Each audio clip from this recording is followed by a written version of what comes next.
Greetings to all our mothers and fathers, sisters and brothers. This is a special edition of the Liberian Renaissance, changing minds and changing attitudes.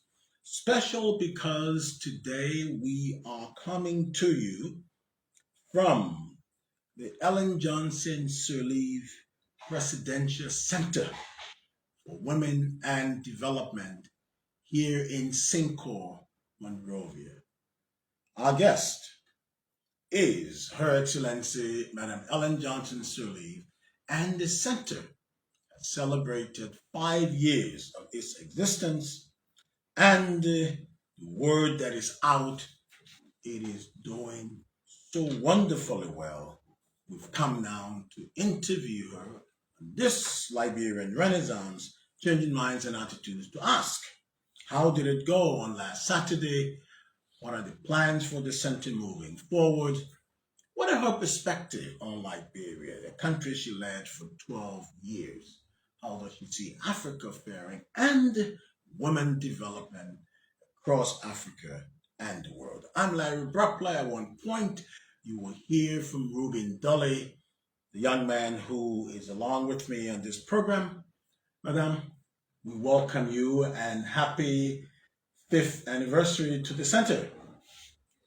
Thank you, Larry, Dr. Bropleh. Thank you. And thanks to the management, LBS, for this special edition of Changing Mind, Changing Attitudes. I'm pleased to be here.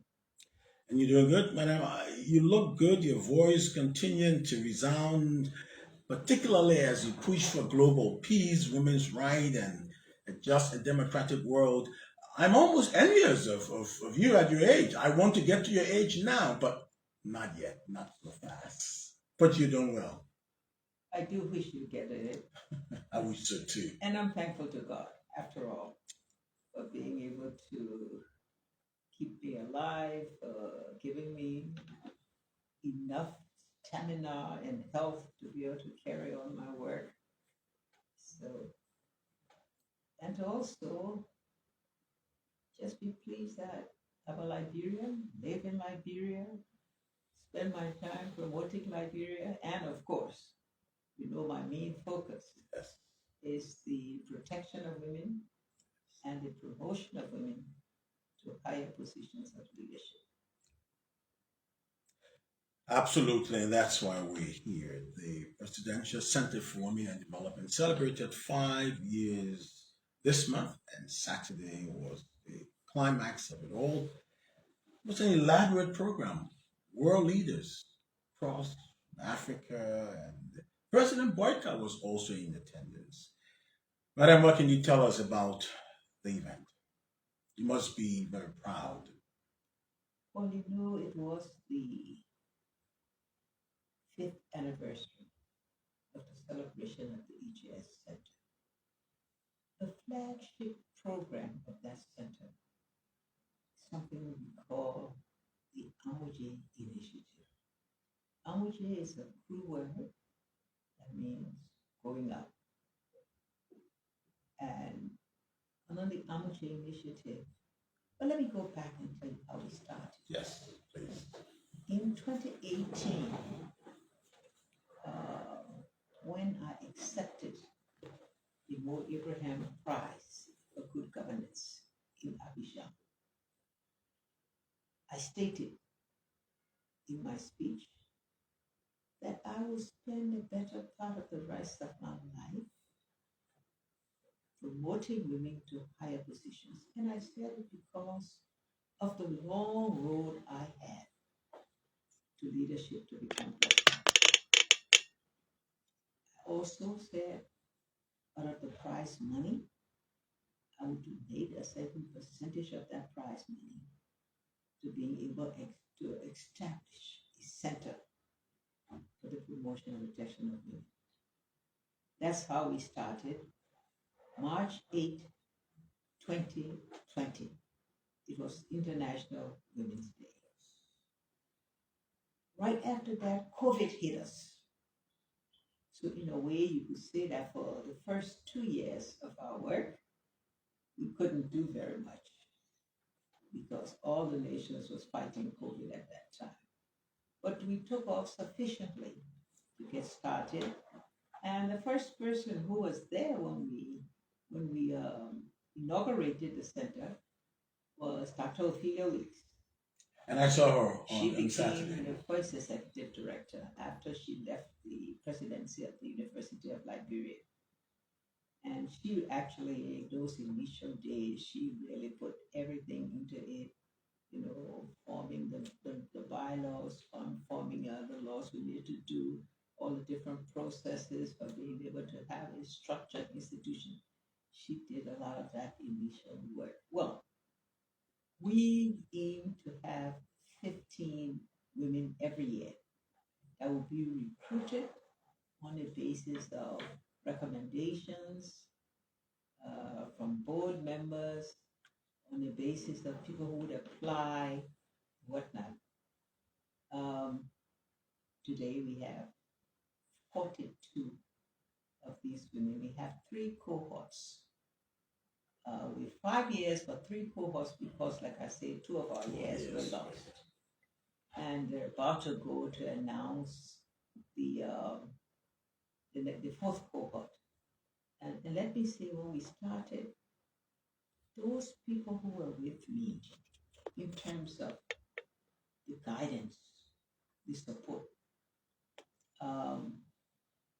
Anthony Saya was a member of our board.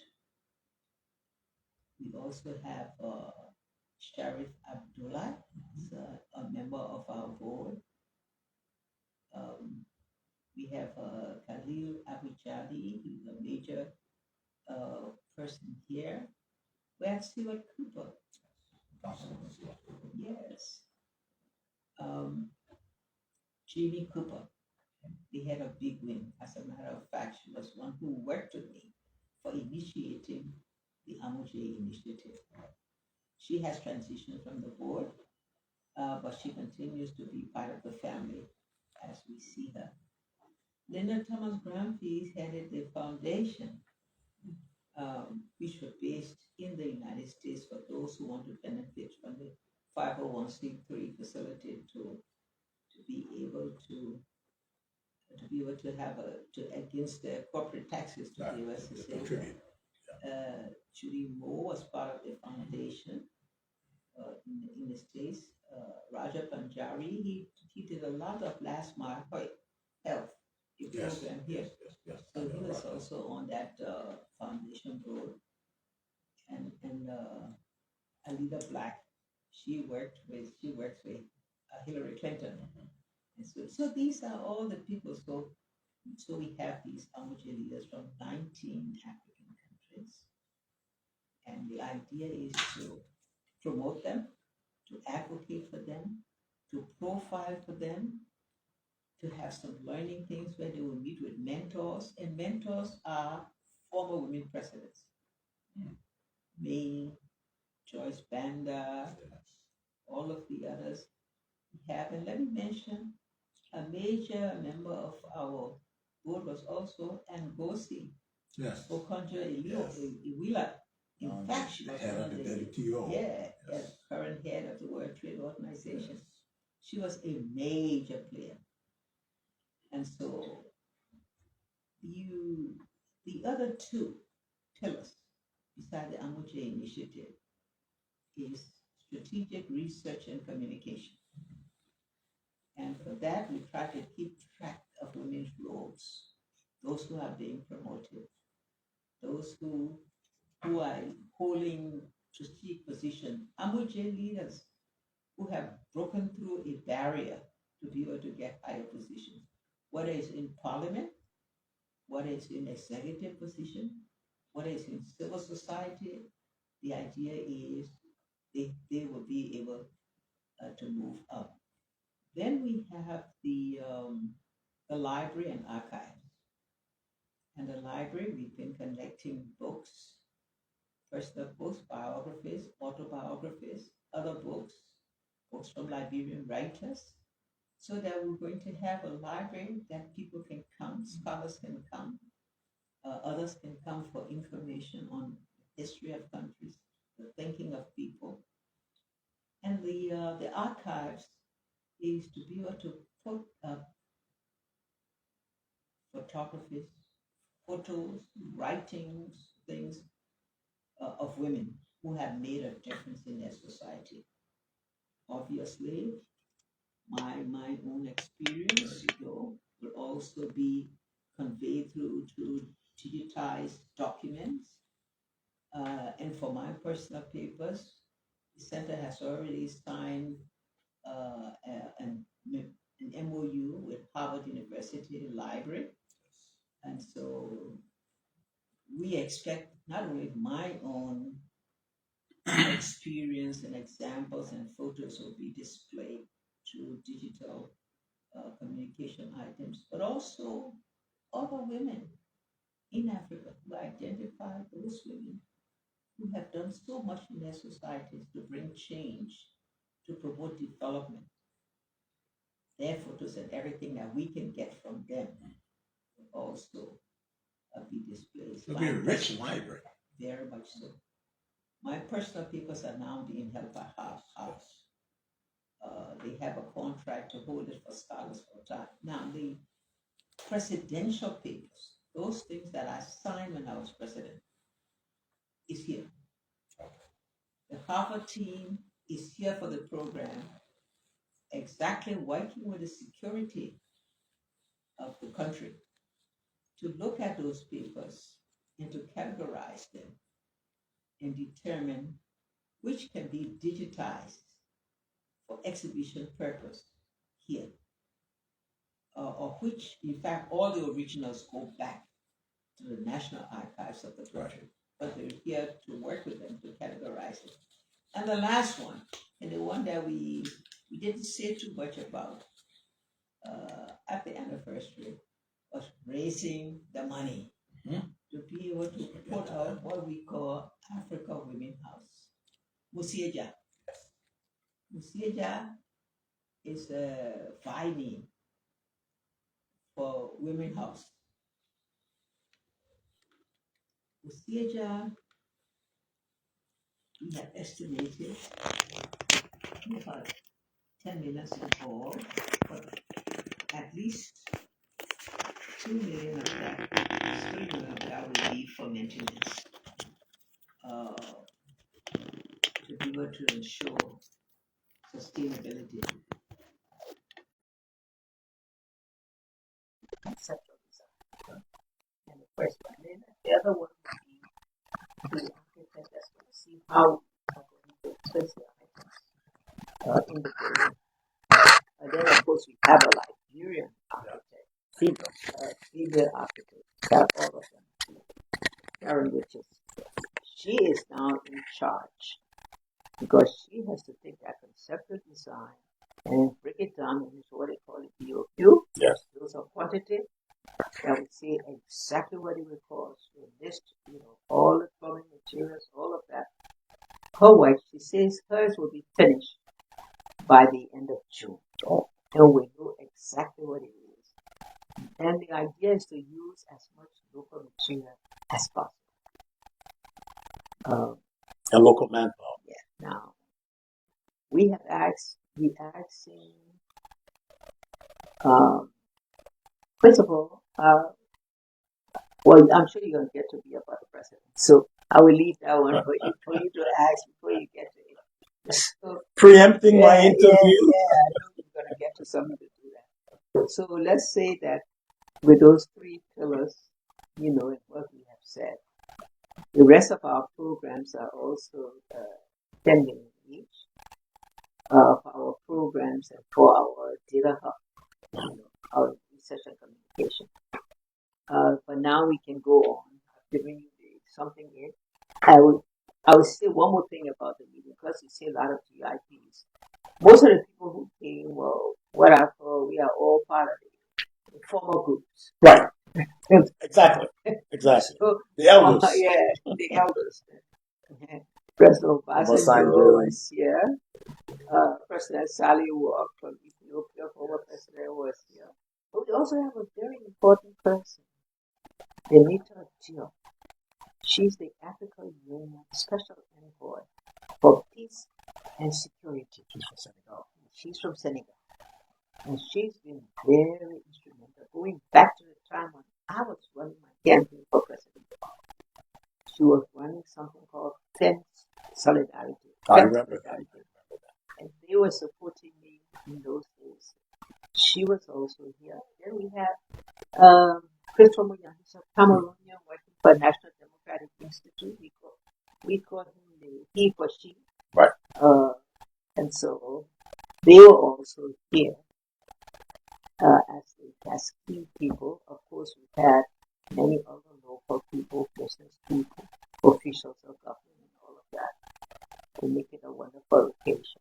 Our staff, we do have those who do not decide simply because we needed certain capability and talent. So the one who runs our dealer hub, our communication, is based in Dakar. The lady who runs our program, the Amuche Initiative, is based in Ghana. Of course, the archives are right here, and between Nelson and Sia Massey. Yes. They handle all of those. Two dynamic women, I must say, because I work along with them. Good. Yes, talking about the guest at the anniversary. I spotted President Joe Boyka, and in his remarks, madam, he said something to the effect, oh, correct me if I'm wrong, that the Liberian government will contribute or will build something. Did he? Let me just not forget somebody before one of my board members have a problem with get that. angry with me. There are some with Okay. the Cameroonian lady, Dr. There are some very important persons. She works on all the issues for our country. So you see her. Okay. I went and visited the president after sending him a letter about the center. I visited him to give him more briefings on it and asked him to please attend the event, which he did. But he made a statement, and what he said is that I think this is a good thing because it will help the Liberian economy. The international guests that will be coming here are going to use facilities here. I know that purchasing power from all these people will come because we'll have programs there all the time. We expect that we will see not only what it will do for the economy, but for the overall reputation and credibility of the country. That is going to have an international institution sitting here, something we've been lacking. And also bear in mind, it's the first one. Absolutely. I dare to say in the world. You're when correct. it comes to a woman presidential, it's the first You're one. correct. So, I think it's fitting that the first democratically elected woman president should be the right one to put a building here, that will showcase the value of women, the contribution of women, and then Liberia will shine because Liberia will be the one. I can tell you, many people have said to me, take the Amuche initiative, put it in an institution, put it with a university, and we'll put your name on it. And my answer to that is no. Liberian women and Liberian people elected me president. If I have anything that I'm putting my time, my skills, and my money into, and also advocating to get money, it would have to be Liberia. And so, we are now completing the plans, and I'm calling on the you want to know what the President said. The president said, I like this facility. I like the objective of the center.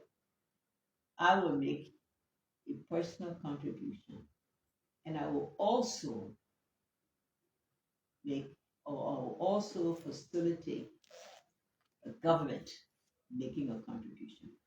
He did not call any amount for any of those commitments. When we see him, we're asking.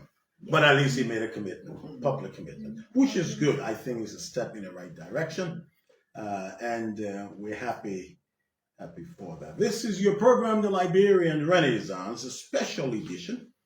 And we're at the Ellen Johnson Sirleaf Presidential Center for Women and Development. And we have Madam President with us. And we're talking about the 5-year anniversary of quite a center.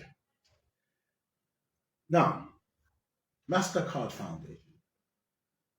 I understand that they like what you're doing, and are they associated with the center? Are they supporting what you do for women across Africa?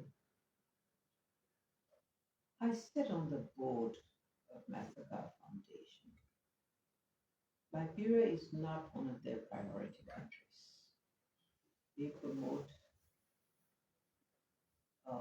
training people for skills, promoting entrepreneurship, promoting digitization. They also promote health through for example, through Africa CDC. But the only support they give now to Liberia directly as far as the center is concerned is my board fees.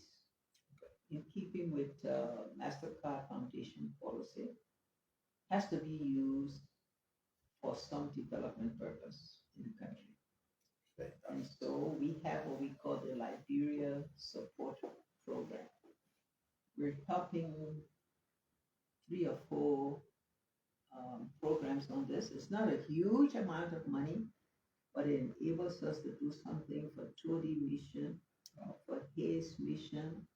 And there's another one that promote a lot of training of young women. So those are the program, and that one is run by Kaumo. We hope we can expand that program to do more than what my board fees enables. Todi Mission is close to your heart. Your mother gave so much, your family, in its previous days and its revitalization. Must be a proud moment for you. It is. Todi Mission is the Presbyterian Church mission. And your mother was a Presbyterian minister. Was a Presbyterian minister, yes. And so anything we can do to enhance, Todi Mission and the young people that are there now, those are not just girls. Right. Todi Mission and Hayes Mission, these are, young boys, young girls. Hayes Mission was some missionaries that established that. It's in Bonnie, so I go by it all the time and stop by it. It's a wonderful mission with young people. MasterCard is through MasterCard thing. They're now going to they're learning most of the young people there on his mission about IT, how they can get the capability, for that. That's going well. What's on the center's agenda moving beyond this anniversary of 5 years? What's there for young Liberian girls and women? Many of them seem to be so inspired by you, madam. What can you look forward? Our purpose is just what I said. We want to see more women musicians. Take Liberia, take West Africa. The number of parliamentarians are way below the average in Africa. Most of the African countries have reached the level. Women parliamentarians, some have almost 50.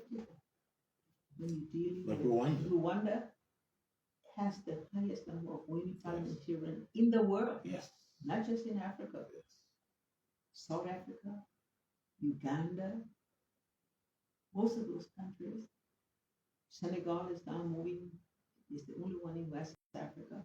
So somewhere between 23-26%. But Liberia and West Africa are very low. I mean, what do we have? How many parliamentarians we have? I don't want to call the number because I don't remember it yet. But we should all look at that and see and compare it. The data of what we ought to do though is to have the center have a session with the women, invite the women parliamentarians if they will be willing to come, and to just talk about it and talk about what did Rwanda do, what did South Africa do, what did Democratic Republic of Congo do, what did Namibia do. In fact, many talking about Namibia. Let me come back to some of our aims.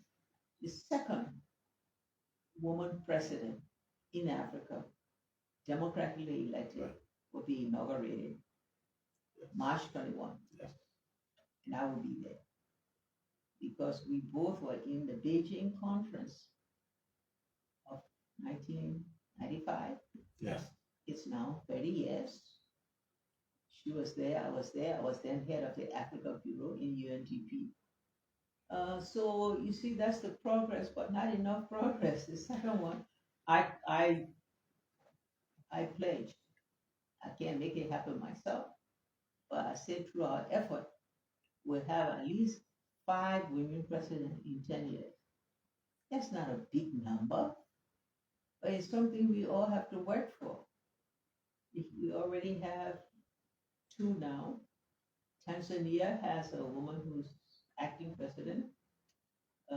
She may actually run, and we do what we can to be able to see. So maybe she'll become the 3rd president historically, and then we'll go on from there.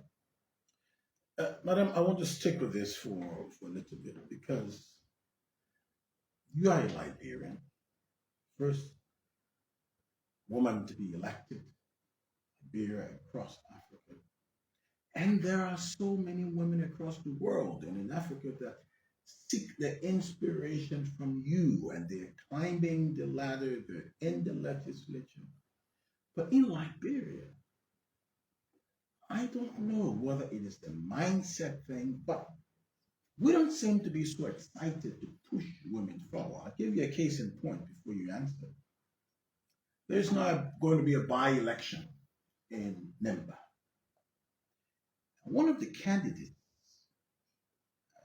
we know that there at least one woman who wants to run, but one of the what appear to be maybe one of the leading candidates, have spoken disparagingly about women and said that that position that Senator Prince Johnson, peace be to his ashes, left is not for a woman, but it's for a man. These kinds of utterances keep women not to move forward because everybody is not going to be brazen like Ellen Johnson Sirleaf. What's our problem? Well, I told people I'm out of partisan politics, but let me say this. Anyone who makes that kind of statement as relating to women now belongs in history. It belongs in the archives of history because they're not in tune with the world today. And it's just anybody should be ashamed.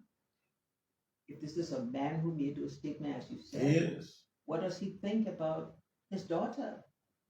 What does he think about his wife? Would he want them not to succeed based on their own energies and what? You just have to be, I feel, sorry for anyone who feels that way because they need to go and re-examine their own thinking and their own abilities. Something's wrong with that.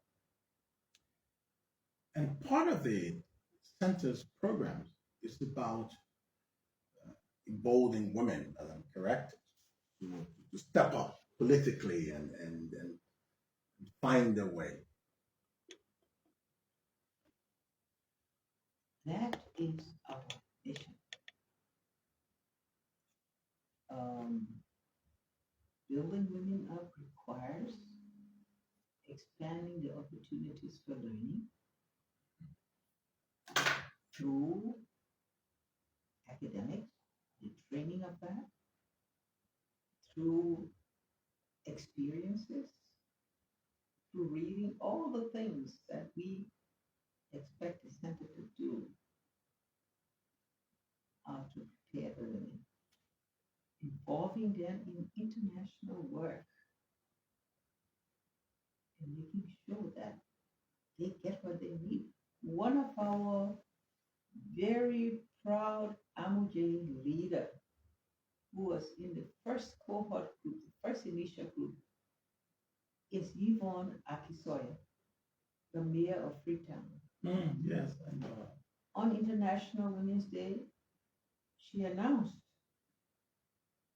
her intent to campaign for the presidency. All right. And so we Inspired by Ellen yes, Johnson Sirleaf. very much so. Now, the center itself is not partisan. Right. It's apartisan because it should not interfere. Right. Apolitical. Yes, Yes. apolitical, out of the business from people in China political affairs. But we do by continuing our work of promoting women, by making the example of those countries that whose laws and whose policies and whose practices have enabled women to succeed to high positions. We will be playing those as examples to others. And we hope that her campaign will be strong, successful. She's done very well. She has good international contact. Development activities are so profound. As a matter of fact, I think she has been working with the two mayors here in Liberia. Yes. The Monrovia Mayor City Siafa Mayor and the Mayor Bestman, the Pinchot. Painesville City Mayor. Yes. She's been working with them, giving them examples of how they can improve their work. So we're just proud of what she's been able to accomplish. This is your program, The Liberian Renaissance, a special edition. We're at the Ellen Johnson Sirleaf Presidential Center for Women and Development. They've just celebrated 5 years, and it's amazing what they've accomplished so far. We're here with Her Excellency President Sirleaf, and we're winding down this interview, and we're learning quite a bit. I want to stick with the guest list a little bit. I am always in awe of President Obasanjo. A, he never seems to want to slow down like you. And B, he seems ultra supportive of whatever you try to do in the interest of moving Liberia forward. And I was happy to see him here. We call him, like others do, Baba. And I have always been connected with Baba, going back to 79, when he, as a military leader, gave up the quest for the presidency to allow a democratic process to take place. And since then, Nigeria has moved in that direction. And so I followed his movements around the country, his promotion of peace, security, reconciliation in society has taken him from country to country, from events to events, with a mediation that is required to ensure that people work in unison. And so he was there when we launched the center, and most of our major activities has been a part of it. And so he's just somebody that, and look, his age, I mean, he just turned 87, just a few days ago, something like You that. call that just? Well, He doesn't look it though. He doesn't act it like you. well, you know, You know, Age is just a number. absolutely. You know, if you see him, I mean, he's been playing squash for the past 9 years of his life. He can jump up and down. People saw him at my birthday celebration. Yes, I was here and I saw Yes, that. he jumped. I even did not want to jump. Well, he could jump as much as I tried to do things. Wonderful, wonderful. But before we go, I have to tell you a very We're not going now. vice person in the center that I did not speak about, but he's very instrumental. George Warren. I was going to ask about George. George is a technical person who knows so much about Liberia's history, who has done so much in education. He was the Minister of Education Yes. in my administration.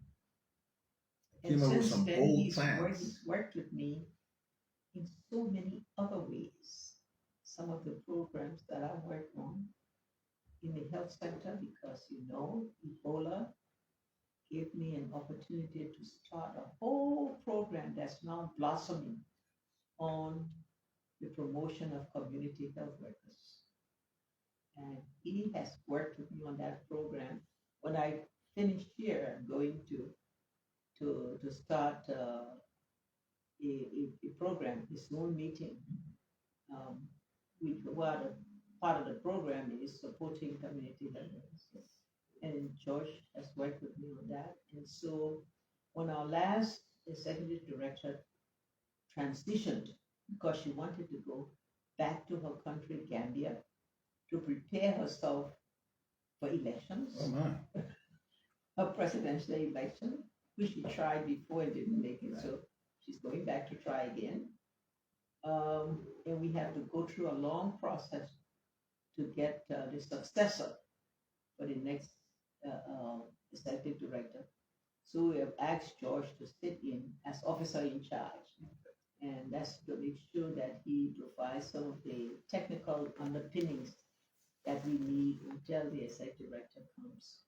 But the rest of the staff are all professionals, all of them, in their own training, in their own capacities.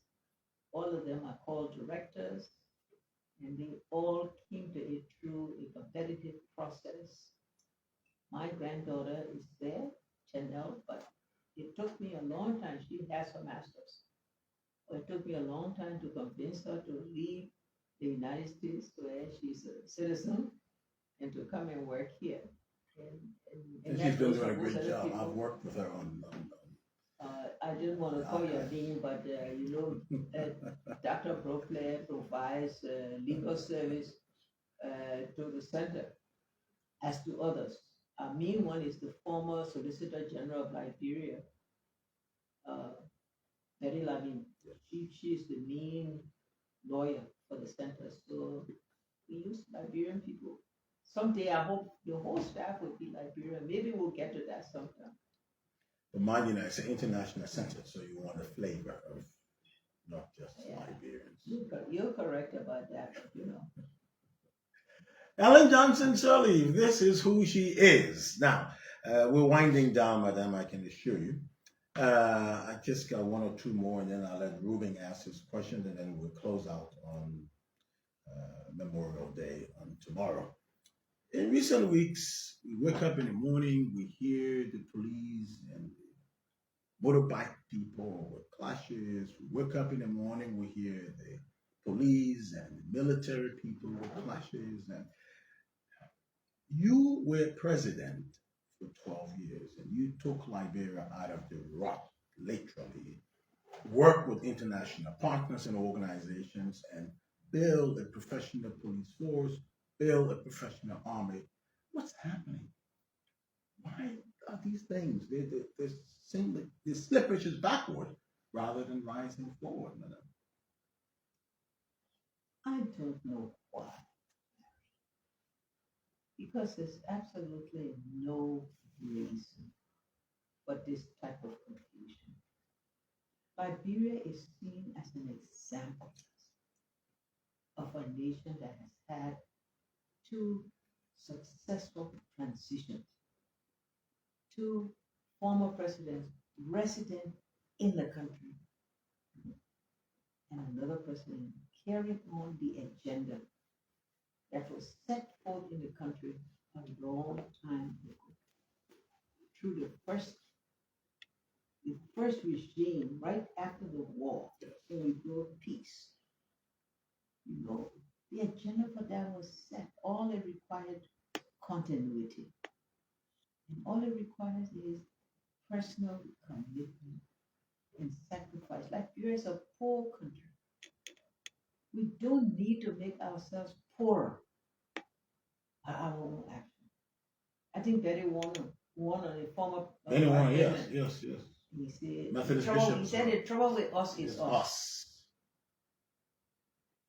Why Liberians do not like to work, do not like to take responsibility, always finding fault with something with somebody else.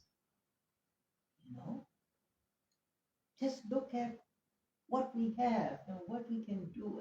And so all this clamor, you know, I suggest people should read my statement that's in the analyst today. Yes. And I'm going to get a lot of calls if people will tell me, good thing you see here, you're troubling the people, you know, you humbug the, the legislature, you humbug the Supreme Court. I'm not humbugging anybody. You read it, you will see where I say these things should not be. And silence is wrong. If you do not speak out against wrong, then you collaborate. Then you are part of the world. So the president only has been in office 1 year. So everyone has conceded that he needs more time. And so nobody should make it more difficult for him to be able to carry out the agenda. If everybody else, whether it's the judicial system, whether it's the legislature, whether it's the civil society, if everybody were doing their share and doing it peacefully, it would make it so easy for the president to carry out the agenda. So the way it is now, everybody's just all over the place, you know, everybody doing their own thing, whatnot. And so it's so wrong. And so I wrote about that, and I just hope that people will see it and they will look at what I'm saying, that Liberia has done so much. We're a resilient people, you know, and each time we have had trouble, we've come back up. Yes. Each time we come back up. But how many times you will keep putting yourself down and coming back up? When will you start going step by step, up, up, up, up, until you achieve everything? I hope those who are listening to this, you know, audience will realize that you can't put the fault on any one group or any one person or Collective. any one institution. It's because all of us have allowed it to happen. Because we refuse to do what we are supposed to do. Each and every one of us. Well said.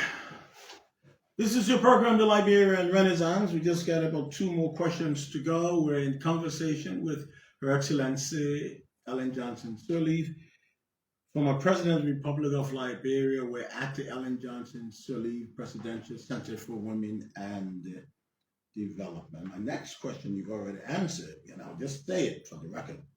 How is Liberia faring as a nation, and are you pleased? You already answered that.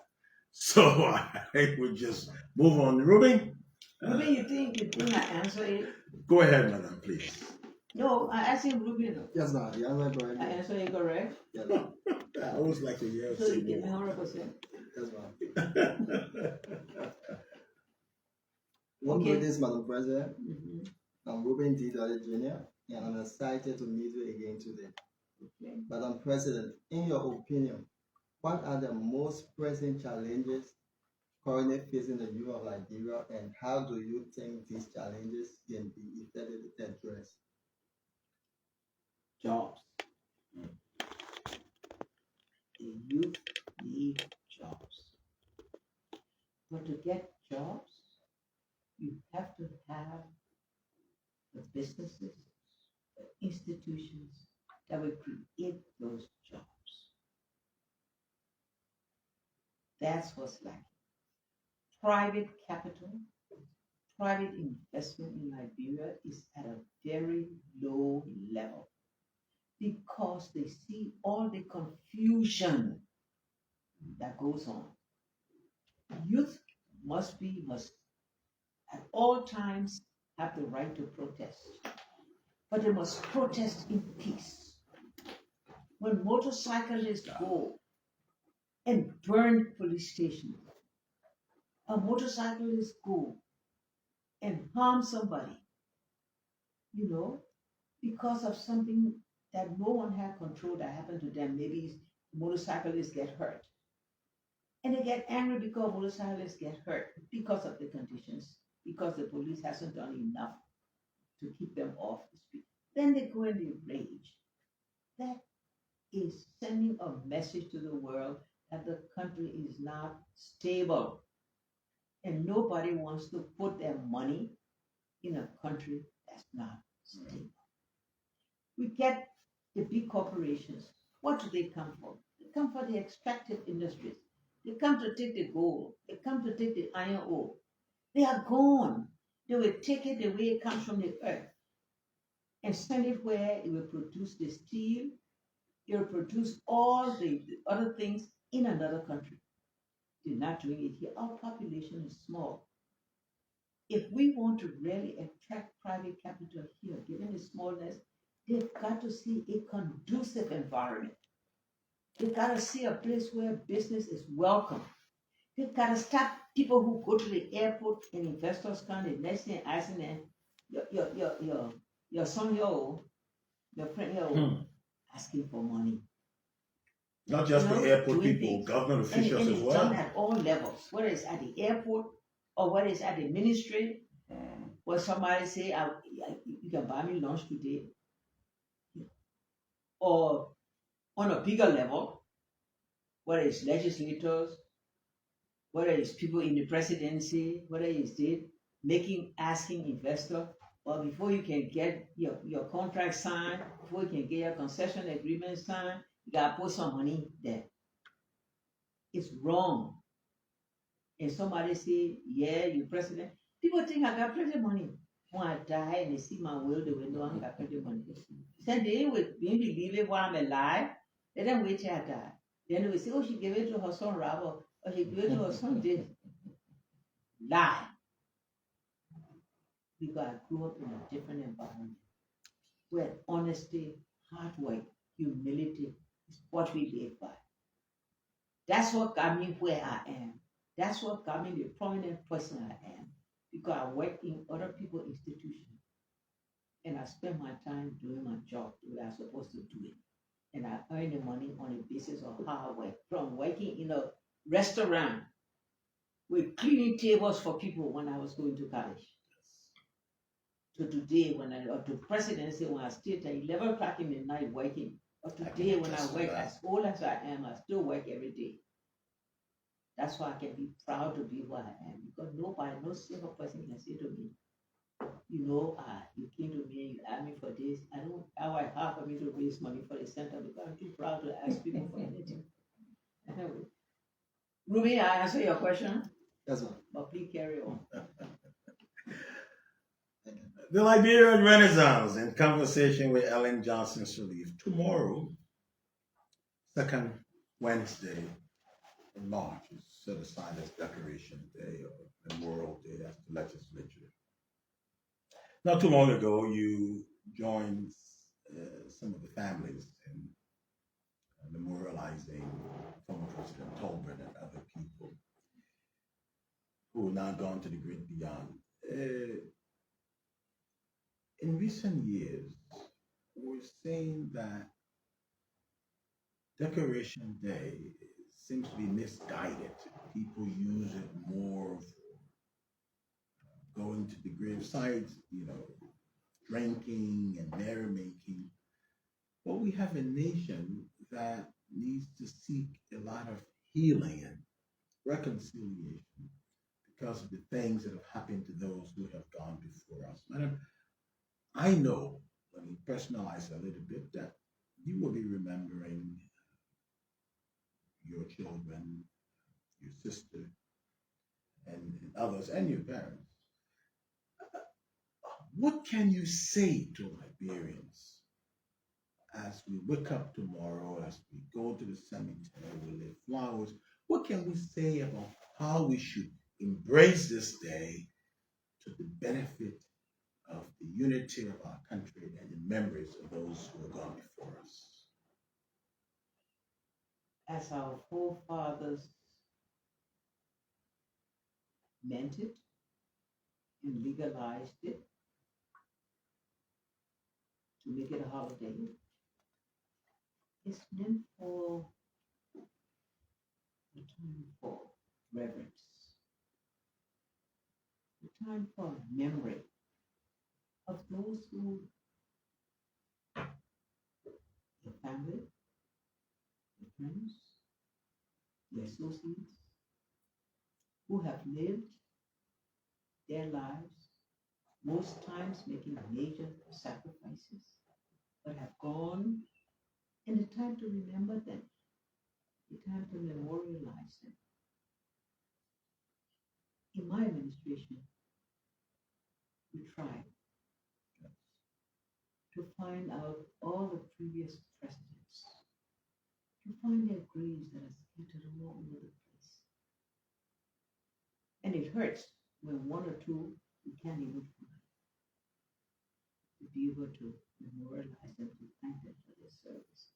That was the purpose of this. I have two sons who were, they were not young because I married very young. So my children got old too quickly. Um, but it's a deep pain for a mother to lose her children. So the way I see the day is not only going to their grave and being able to have something, but to also celebrate what they did. Because what they did was to serve until the time that God took them away. I hear there's a new thing now for Memorial Day. That go and carry copa and food to the grave and drinks to the grave, and they say they celebrate it.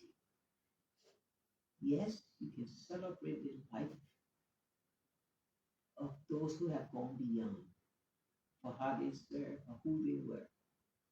But to take it as a day when you coming to make merry, please leave that day for reverence. Leave that day to remember those who you love so much and who have gone. Please, they're not there in heaven, or if they're in hell, We hope not. we hope not, for someday. We hope that they will be able to be smiling down, and praying for you or asking God to help you. That's what we want to see Memorial Day. And I hope everybody listening to this is playing tonight, right? Yes. I hope they will see this and change their mind and say tomorrow, I will go to the grave and remember them, and I will go home and just enjoy the day with my family and with my children with reverence to those who have gone before. Before I ask you for your closing comments, let me just interject this because you talk about former presidents. Upper Buchanan in Grand Bassa County, where you've been and gifted us there by your visit to my late aunt in Somerville and the school there. But Stephen Allen Benson, Liberia's second president, his grave, we build a monument there. He actually died, madam, by drowning. He used to come from Monrovia with a boat, and right outside of Upper Buchanan, where his farm was, and he got drowned, and so he was buried on the edge of the river. We constructed, the Upper Buchanan Development Association constructed a monument there. And so every year we make sure, in fact, throughout the year, that we go, we paint it, and we lay flowers to remember him, because not only was he from our area, but he served Liberia as president. And so, like you have said, finding the graves of all of our former president, I think is something that we must do. Madam, thank you so much. Your closing comments. Thank you. Well, again, just to thank ELPS, the management, the head, for making this program always available, for making sure that you come on. They're working for changing minds, changing attitudes. I don't think we've reached We're on the way. the place where we want to say we've made a big difference, but that's what continuity is about. You keep doing it. You keep doing it until it resonates in people's minds. Memorial Day again, to say let's all say a word for all of our leaders who have gone beyond. The family of President Talbot and the many who died with him are now find a way to memorialize them. So I think many of us can do what we can to make a contribution to that effort. At the same time, we must always find a way to memorialize President Doe, whom unfortunately we don't have the means to go and lay wreath, just like we don't have to lay leaf on Talbot. He's going to go with all the other people who died with him. Those are the unfortunate part, but they are leaders and they're gone. We can all tomorrow, if it's only to say a word of prayer, for their children, for their family, for what they suffer, and thank them. They were not perfect. I'm not perfect. Nobody's perfect. But they serve our country, and they served it well as they could. So we need to thank them and memorialize them tomorrow. So the Liberian people, kept talking the way we supposed to talk it. You're bleaching your way. No, man, we get tired. Every day you fussing with people. Every day you quarreling with people. Every day. Stop stealing. Stop begging. Please, do what you're supposed to do. Make Liberia shine. Please, let us all do things that will make Liberia proud. You could have put people down, getting proud of Ghana. Everything going to Ghana. Everything now running to Sierra Leone. Our own people. On the weekend, I'm told, go see the line. Everybody running to Freetown. People used to be running to Monrovia. Why we let Monrovia spoil like this? So people running now to go spend their weekend in Freetown, or go spend their weekend in Accra, or go spend their weekend in Abidjan, or go spend their weekend in Konmla. Come on. You gotta do the right thing so that Liberia can be what it was meant to be. A proud nation of liberated people.